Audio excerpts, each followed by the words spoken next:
Hello दोस्तों, नमस्कार। आप सभी का एक बार फिर से हार्दिक स्वागत है आशीष क्लासेस पर। बात कर रहे हैं वोकैबुलरी के सेशन नंबर 3 की। पिछले 2 सेशंस में जो कुछ भी आपने मेरे साथ सीखा है उनको यहाँ पर हम रिवाइज करेंगे जल्दी से, उसके बाद में सेशन नंबर 3 पे आएंगे। तो सबसे पहला वर्ड आपको दे रखा है रिफ्ट। रिफ्ट का मतलब ब्रीच बताया था, क्लेफ्ट बताया था, क्रैक बताया था, ब्रीच बताया था। ब्रीच, क्लेफ्ट, क्रैक, ठीक है, दरार को बोलते हैं। तो ये रिफ्ट है, दरार है। फिशर एक शब्द बताया था, FISSURE। अपबीट है, अपबीट का मतलब आशावादी होता है। तो ऑप्टिमिस्टिक एक वर्ड देखा था, रोजी देखा था, चियरी देखा था, जॉन्टी देखा था। ये सारे शब्द थे आशावादी के। पेसिमिस्ट जो होता है वो इसका ऑपोजिट होता है। डिथ्रोन का मतलब डिपोज होता है, मतलब जो भी पद है उस पद से हटा देना, अनसीट करना बोलते हैं, ठीक है। डिपोज हुआ, अनसीट हुआ, ओवरथ्रो हुआ, टोपल हुआ, ठीक है। ये इसके सिनोनिम्स होंगे। स्किंट का मतलब गरीब होता है। तो poor, destitute, impecunious, have nots, pauper, ठीक है, पेनीलेस, ये सारे होंगे किसके? स्किंट के सिनोनिम्स। मेरे साथ साथ रिकॉल करेंगे जहां से बैठे हैं, पूरी ईमानदारी से आप सेशन देखकर। ऐसा नहीं कि फॉर्मेलिटी हमें पूरी करनी है, आपको मेरे साथ एक एक शब्द सीखना है, पूरा सेशन देखना है। यकीन मानिए फील आपको ऐसा करवा दूंगा कि जैसे आप ऑफलाइन क्लासरूम का हिस्सा हैं। जैसे ऑफलाइन में पढ़ा जाता है वैसे ही आप घर बैठे ऑनलाइन पढ़ सकते हैं। मेरे साथ साथ बस आप ईमानदारी से लगे रहें, सब चीज़ें याद हो जाएंगी। स्कर्वी, स्कर्वी का आपको अगर याद आ रहा हो तो मैंने आपको बताया था फिल्दी, ग्राइमी, है ना, डिंजी, डर्टी, ये सब। मैंने ये भी कहा था कि स्कर्वी का मतलब डेस्पिकेबल हो सकता है, कंटेम्प्टिबल हो सकता है, मतलब घृणित, जो घृणा के योग्य हो। आप इसे डिसग्रेसफुल भी कह सकते हैं, ठीक है। फिर आइए नंबर 6 पर स्टर्लिंग है। स्टर्लिंग का मतलब शानदार होता है। तो शानदार के लिए स्प्लेंडिड था, आउटस्टैंडिंग था, ठीक है। शानदार, अद्भुत, आउटस्टैंडिंग कह सकते हो, स्प्लेंडिड कह सकते हो, स्टनिंग कह सकते हो, अमेजिंग कह सकते हो। ये सारे किसके? स्टर्लिंग के। प्रावेस का मतलब कुशलता होती है। कुशलता के लिए स्किल शब्द यूज कर सकते हैं। इसके अलावा आप इसके लिए इनेप्ट, आप इसको एड्रोइटनेस यूज कर सकते हैं, डेक्स्टरिटी यूज कर सकते हैं, ठीक है, अडेप्टनेस यूज कर सकते हैं। ये कुशलता या दक्षता के लिए वर्ड था। एडमेंट जो शब्द है इसका मतलब जिद्दी होता है। जिद्दी के लिए ऑब्ड्यूरेट कह सकते हो, ऑब्स्टिनेट कह सकते हो, स्टबर्न कह सकते हो, डॉग्ड कह सकते हो। इसके अतिरिक्त और शब्द जो भी मतलब जिद्दी के संबंधित जो भी वर्ड होंगे वो सारे के सारे इसमें आप इंक्लूड करेंगे, ठीक है। इसके अलावा टेंडेंशियस है। टेंडेंशियस का मतलब वन साइडेड होता है, पार्शियल होता है, ठीक है, या प्रेजुडिस्ड होता है, जो पक्षपात करने वाला है उसको टेंडेंशियस बोलते हैं। टेमेरिटी का मतलब उद्दंडता होती है, धृष्टता होती है, तो ऑडेसिटी कह सकते हो। इसके अलावा आप इसको कह सकते हो बोल्डनेस कह सकते हो, ठीक है, या आप इसके लिए एक वर्ड यूज कर सकते हो ब्रेजननेस यूज कर सकते हो। आप इसके लिए सॉसी जो होता है व्यक्ति, उसका नेचर जो होता है वो भी यही होता है। चीक यूज कर सकते हो, CSW के। तो काफ़ी सारे वर्ड्स हो सकता है मैंने नए बता दिए हों आज की क्लास में। तो जो भी आपको सुनने में आ रहा है, जो भी आपको मैंने पहले बताया है वो सब नोट करते चलिएगा।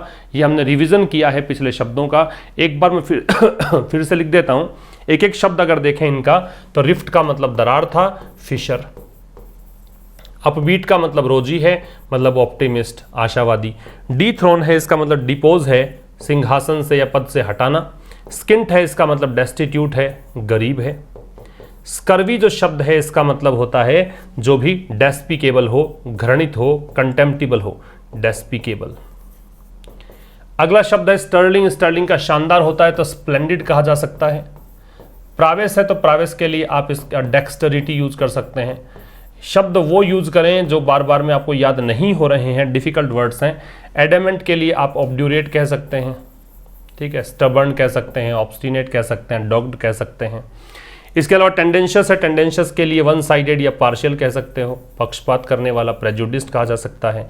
टेमेरिटी के लिए बोल्डनेस, ऑडेसिटी, चीक, ये सब ऑडेसिटी कहा जा सकता है। धृष्टता, उद्दंडता, दुस्साहस, ये सब इसके सिनोनिम्स होंगे। तो ये सब आपने नोट कर लिया होगा, स्क्रीनशॉट ले सकते हैं इसका PDF। और एक बता दूं, इससे पहले एक सेशन अपलोड हुआ है आज सेंटेंस इंप्रूवमेंट का। सेंटेंस इंप्रूवमेंट के सेशन में मैंने पिछले सालों के जो क्वेश्चंस थे वो कुछ क्वेश्चंस डिस्कस किए हैं, उनसे आपको एक अप्रोच पता लगेगी सेंटेंस इंप्रूवमेंट को कैसे आपको अटेम्प्ट करना है। इसका PDF, उस पहले वाले सेशन का PDF, ये सब टेलीग्राम चैनल पर मिलेंगे। आशीष क्लासेस का टेलीग्राम चैनल है, वहाँ पर देखिए। आजकल भरमार लगी हुई क्वेश्चंस की, बहुत ज़्यादा क्वेश्चंस आपको दिए जा रहे हैं ताकि आप प्रैक्टिस भरपूर करें और इस बार के एग्जाम को किसी भी हालत में क्रैक करें। अंग्रेजी उसमें रोड़ा ना बने एटलीस्ट, ठीक है। एक हमारी एप्लीकेशन है आशीष क्लासेस, वहाँ पर कुछ काफ़ी एक्साइटिंग कोर्सेज भी हैं जो बेसिक से आप कुछ कर सीखना चाहते हैं। ग्रामर का कोर्स है, एडिटोरियल का बैच है, उसमें ट्रांसलेशन का बैच है, कॉमन एरर का बैच है, वो सब बैचेज आप देख सकते हैं। डेमो वीडियोज़ उपलब्ध हैं, वो आप बाई कर सकते हैं, जुड़ सकते हैं। अब आइए V03 को स्टार्ट करते हैं, आज की क्लास को स्टार्ट करते हैं। कुछ नए शब्दों को सीखते हैं। पहला शब्द पेरेनियल है। पेरेनियल का मतलब एवरलास्टिंग होता है। एवरलास्टिंग कह सकते हैं, अनसीजिंग कह सकते हैं, ठीक है। परपेचुअल कहा जा सकता है, परपेचुअल, ठीक है। तो ये जो शब्द हैं इनका मतलब है सनातन, जो लगातार चला आ रहा है, जो कभी भी एंड नहीं होता है। इटर्नल कहा जा सकता है, इटर्नल, ठीक है। अगला वर्ड देखिए, पर्स्पिकेसिटी। पहले वर्ड का मतलब बता दिया है, सनातन, जो लगातार चलने वाला है उसको बोलते हैं, ठीक है। ये परपेचुअल की स्पेलिंग ठीक करना, परपेचुअल,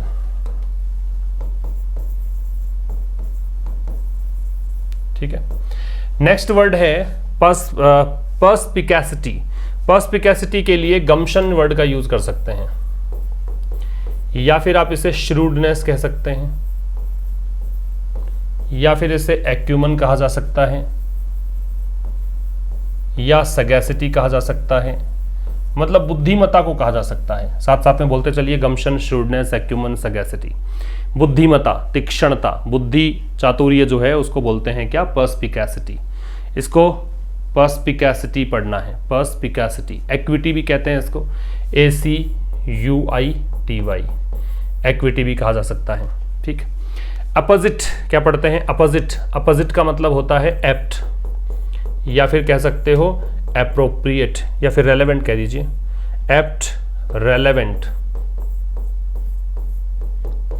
या फिर एप्रोपोस कह सकते हो, एप्रोपोस। मतलब इसका मतलब है उपयुक्त, जो तर्क संगत है, जो जर्मैन है, GERMANE इसका सिनोनिम होता है एक जर्मैन। ये सब इसके सिनोनिम्स हैं। अपोजिट का मतलब है एप्ट, रेलेवेंट, एप्रोपोस, जर्मैन, मतलब संबंधित, रेलेवेंट। क्रैंकी है, क्रैंकी का मतलब क्रैबी होता है। क्रैंकी से मतलब होता है क्रोचटी। इसके लिए पीविश कहा जा सकता है। चिड़चिड़ा जो है, अनॉयड जो है, ठीक है, इरिटेटिंग है, वो सब क्रैंकी है। चिड़चिड़ा, जो जल्दी से, जिसका बैड टेम्पर्ड जो होता है, जल्दी से जिसे गुस्सा आ जाता है। सलन भी कह सकते हैं, सल्की भी कह सकते हैं, सलन, सल्की, ये सारे इसके सिनोनिम्स हैं। ट्रैंक्विल का मतलब होता है शांत, तो शांत के लिए सीरीन शब्द का यूज कर सकते हो, प्लेसिड यूज कर सकते हो, ठीक है। इसके लिए काम यूज कर सकते हो, शांत, ये है ट्रैंक्विल, जो शांत है उसके कहा सीरीन, प्लेसिड, काम। आप इसको और भी कह सकते हो, आप इसके लिए कूल हेडेड यूज कर सकते हो, कूल हेडेड, जो शांत चित्त है उसे कहा जाता है। सिडेट कह सकते हो, या सीरीन कह सकते हो, ठीक है भाई। मेरे साथ साथ रिपीट कर लीजिएगा एक बार। पेरेनियल का मतलब सनातन है, लगातार जो चलता है वो है, तो अनएंडिंग है, अनसीजिंग है, एवरलास्टिंग है, परपेचुअल है, इटर्नल है। दूसरा शब्द पर्स्पिकेसिटी, बुद्धिमत्ता, तीक्ष्णता को बोलते हैं, तो गम्शन, shrewdness, acumen, sagacity, equity. Opposite का एप्रोप्रिएट होता है, रेलेवेंट होता है, एप्ट होता है, एप्रोपोस होता है, जर्मैन होता है, तर्कसंगत को या रेलेवेंट को बोलते हैं, संबंधित को बोलते हैं। क्रैंकी का मतलब चिड़चिड़ा, जो जल्दी गुस्सा करता हो उसको, सलन, सल्की, या क्रैबी, या क्रोचिटी, या अनॉयड, या पीविश, ये सब शब्द होंगे इसके। ट्रैंक्विल का मतलब शांत है, तो सीरीन कह सकते हो, सीरीन ने रिपीट कर दिया ये, चलो सीरीन कह सकते हो, प्लेसिड कह सकते हो, काम कह सकते हो, कूल हेडेड कह सकते हो, सीडेट कह सकते हो, ये सब शांतित है। स्टेड यूज कर सकते हो, एक STAIT, ठीक। नेक्स्ट पे आइए। अब जो वर्ड हमने लिखे हैं उसी का ही थोड़ा सा रिवीजन है, कुछ हो सकता है एक दो नए शब्द आपको जुड़ जाए उन सिनोनिम्स में। तो अनपर्टर्ब्ड का मतलब ट्रैंक्विल है, तो ट्रैंक्विल है तो और शब्द भी आपको साथ साथ याद आना चाहिए। काम याद आ जाना चाहिए, सीरीन याद हो जाना चाहिए। अनपर्टर्ब्ड का शांत चित्त, जो डिस्टर्ब नहीं है बिल्कुल भी। ट्रैंक्विल, काम, सीरीन, सीडेट या स्टेड, ठीक है, ये शांत। जर्मन का तर्क संगत होता है, तो हमने देखा था अपोजिट, हमने देखा इसका एप्ट, एक देखा एप्रोपोस, एक हमने देखा इसका रेलेवेंट या एप्रोप्रिएट कहा जा सकता है, ठीक है, तर्कसंगत या संबंधित। एक्विटी का पर्स्पिकेसिटी, पर्स्पिकेसिटी मतलब बुद्धिमत्ता। बुद्धिमत्ता के लिए मैंने आपको गम्शन बताया, बुद्धिमत्ता के लिए हमने चर्चा की एक्यूमन की, बुद्धिमत्ता के लिए श्रूडनेस देखा, ठीक है, ये सारे शब्द होंगे बुद्धिमत्ता के लिए। फिर है परपेचुअल, परपेचुअल का सनातन लगातार होता है तो एवरलास्टिंग कह सकते हो, अनएंडिंग कह सकते हो, अनएंडिंग, इटर्नल कह सकते हो, पेरेनियल कह सकते हो। कुल मिला के जो लगातार चलेगा, जो अनसीजिंग है वो कहा जा सकता है, जो लगातार चलेगा, जो रुकेगा नहीं, उसे कहा जा सकता है क्या, परपेचुअल। फ्रैक्शियस क्रैबी का सिनोनिम है, तो क्रैबी अगर देखा है तो क्रैंकी पता होना चाहिए। इसके अलावा क्रोचेटी पता याद आ जाना चाहिए। इसके अतिरिक्त सलन याद आ जाना चाहिए, सल्की याद आना चाहिए, बैड टेम्पर्ड आप यूज कर सकते हो यहां पे, ठीक है। तो जल्दी गुस्सा करे उसको बोलते हैं क्या, फ्रैक्शियस, क्रैबी, क्रैंकी, पीविश कह सकते हो, इरिटेटिंग कह सकते हो, अनॉयड कह सकते हो। ये सब चिड़चिड़ा, जल्दी गुस्सा करने वाले व्यक्ति को बोलते हैं। तो ये वही वर्ड्स थे जो हमने देखे हैं, एक दो शब्द नए यहाँ पे मिल गए होंगे, सिनोनिम्स में जुड़ गए होंगे। आगे चर्चा करेंगे, इसका स्क्रीनशॉट ले लें, इसको लिख लें या फिर पीडीएफ मिलेगा उसमें से देख लीजिएगा। आगे देखिए कॉलम्स मैच करने हैं, एक बार फिर से इनको रिवाइज करोगे तो आपको सारे वर्ड्स रिकॉल हो जाएंगे। डिसर्नमेंट, डिसर्नमेंट का मतलब समझदारी है, पर्स्पिकेसिटी है, तो ये पर्स्पिकेसिटी। अब बाकी के वर्ड्स जो हैं याद कर लो। देखो एक नया वर्ड मिल रहा है, ये दो नए वर्ड उसमें जुड़ गए हैं, पर्स्पिकेसिटी था, गम्शन था, श्रूडनेस था, है ना। इसमें डिसर्नमेंट भी जोड़ लें, पर्स्पिक्विटी जोड़ लें, एक्यूमन जोड़ लें, ये सब क्या है, आपका तीक्ष्णता है, बुद्धि चातुर्य है, ठीक है। तो discernment, perspicuity, acuity, ACUITY, acuity use कर सकते हो, पर्स्पिकेसिटी यूज कर सकते हो, एक्यूमन यूज कर सकते हो, गम्शन यूज कर सकते हो, श्रूडनेस यूज कर सकते हो। क्रोचेटी का बताया मैंने, क्रैबी होता है, तो यहाँ पे कौन सा वर्ड है ऐसा, वाइनिंग यूज कर सकते हो। तो जो क्रोचेटी होगा वो क्रैबी होगा, क्रैंकी होगा, पीविश होगा। वाइनिंग का मतलब शिकायती टाइप का व्यक्ति, काफ़ी ज़्यादा शिकायत करेगा। बैड टेम्पर्ड होगा, सल्की होगा, सलन होगा, ये सारे शब्द होंगे। इरिटेटिंग होगा और अनॉयड होगा। एप्रोपस का मतलब एप्ट है, तो उपयुक्त को बोलते हैं। जर्मैन एक शब्द बताया था, GERMANE, एप्रोप्रिएट हो सकता है, रेलेवेंट हो सकता है। आप इसको जो भी पर्टेनिंग है, एक पर्टेनिंग शब्द जोड़ सकते हैं इसमें, पर्टेनिंग, ये भी संबंधित होता है। तो पर्टेनिंग, एप्रोपस या आपका एप्ट या फिर रेलेवेंट, ये सारे क्या हैं, संबंधित, प्रासंगिक। जर्मन वो सब हो जाएंगे।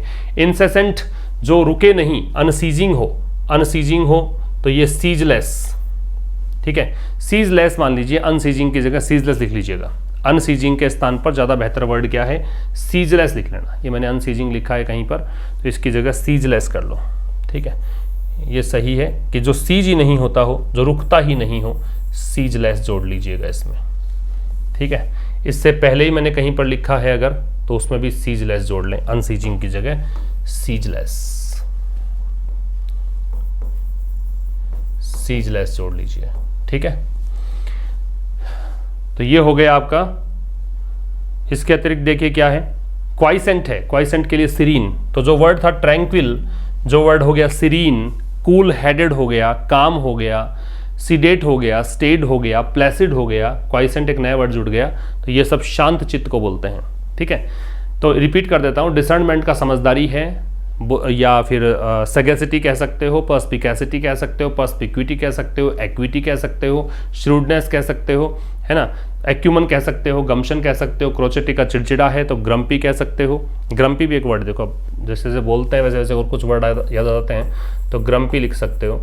ग्रम्पी है, क्रैंकी है, क्रैबी है, पीविश है, सल्की है, सलन है, या बैड टेम्पर्ड है, या पीविश है, या एनॉयड है, या मिफ्ड है, या ये कुछ वर्ड्स हैं चिड़चिड़े के लिए, ये सारे हो जाएंगे। एप्रोपस का मतलब संगत है या फिर संबंधित है, तो रेलेवेंट कह सकते हो, अप्रोप्रिएट कह सकते हो, एप्ट कह सकते हो, एप्रोपस कह सकते हो, जर्मन कह सकते हो।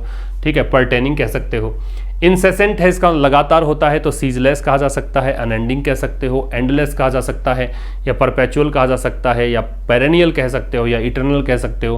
क्वाइसेंट का शांत है तो काम हो सकता है, प्लेसिड हो सकता है, कूल हेडेड हो सकता है, या फिर क्वाइसेंट एक नया वर्ड जुड़ गया, या सीरीन एक वर्ड जोड़ सकते हो, स्टेट जोड़ सकते हो, सीडेट हो सकता है। आगे आइए, आर्डस। आर्डस क्या है? आर्डस का मतलब होता है जो मुश्किल हो, तो मुश्किल के लिए वर्ड यूज करेंगे टैक्सिंग।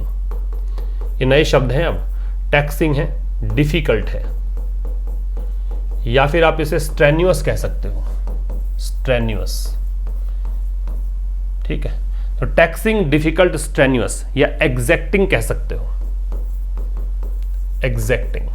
ये सिनोनिम्स हैं, कठिन, मुश्किल, कोई भी काम करने में मुश्किल हो, कठिन उसको बोलते हैं। ओवर्ट का मतलब ग्लेरिंग होता है, ओवर्ट का मतलब ऑब्वियस होता है, जो स्पष्ट हो, खुला हो एकदम, जो ढका हुआ नहीं हो, अनहिडन हो,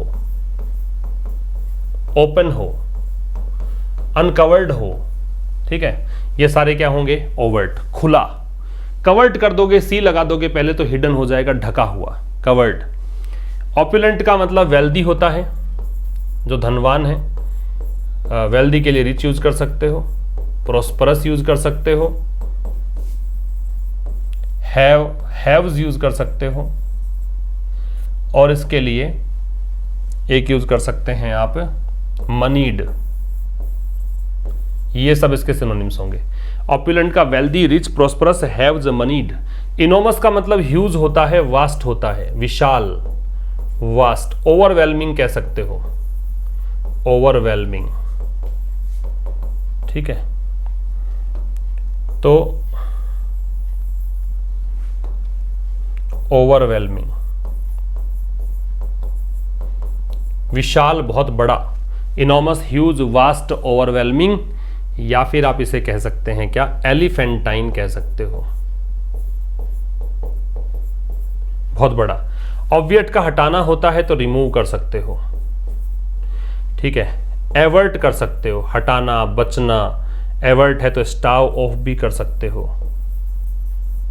ठीक, ये सब ऑब्वियट के मतलब होते हैं। एलिमिनेट कर सकते हो, हटाने के लिए।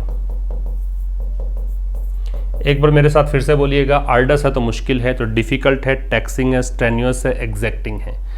फिर दूसरा है ओवर्ट, ओवर्ट का खुला हुआ, जो अनहिडन है, ओपन है, या फिर आप रिवील्ड कह सकते हो, जो उजागर है, रिवील्ड कह सकते हो, इसके रिवील्ड हो सकता है इसका। ठीक है, और जो मतलब ओपन है। कवर्ट इसका उल्टा होता है, सी लगाना पड़ेगा, ग्लेरिंग, ऑब्वियस। ऑपुलेंट का मतलब धनवान है तो रिच, वेल्दी, प्रोस्परस, मनीड, या फिर आप इसके लिए हैव्स यूज कर सकते हो।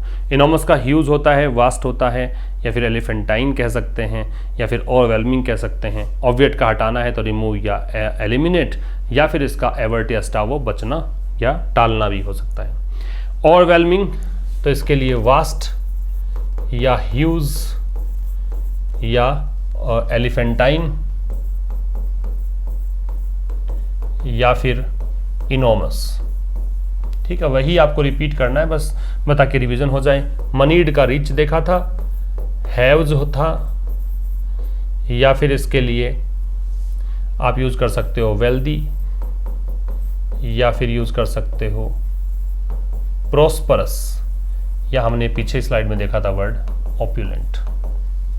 फिर स्ट्रेन्यूअस, स्ट्रेन्यूअस का एग्जैक्टिंग होता है, मुश्किल को बोलते हैं, तो एग्जैक्टिंग, या फिर इसके लिए टैक्सिंग, या फिर इसके लिए डिफिकल्ट, या फिर इसके लिए आर्डस। ठीक है, एग्जैक्टिंग है तो यही सारे वर्ड्स हैं, रिपीट कर दें इन दोनों को, ये दोनों सेम है, तो यही आप कर देंगे, स्ट्रेन्यूअस, टैक्सिंग, डिफिकल्ट, आर्डस। अनइक्विवोकल, ये उसका है ओपन का, ग्लेयरिंग का, जो एकदम स्पष्ट है, ऑब्वियस है, जो खुला है। ठीक, अनहिडन है, तो यही सारे मतलब होंगे अनइक्विवोकल का, जो स्पष्ट होता है। तो हमने देखा कि वर्ड्स हम भले ही 10 देखें, लेकिन 10 के पीछे 40-50 वर्ड तैयार हो जाते हैं एक सेशन में। और आप यकीन मानें कि एग्जाम तक भी अगर सेशन के साथ रेगुलर रह गए तो बहुत बड़ी संभावना है कि इन्हीं में सारे क्वेश्चंस आ जाएं। ज़रूर से शेयर कर दीजिएगा अपने दोस्तों के साथ में और रिवीजन करके नेक्स्ट सेशन पे ज़रूर से आइएगा। मिलते हैं नेक्स्ट सेशन में, तब तक के लिए नमस्कार। Thank you very much.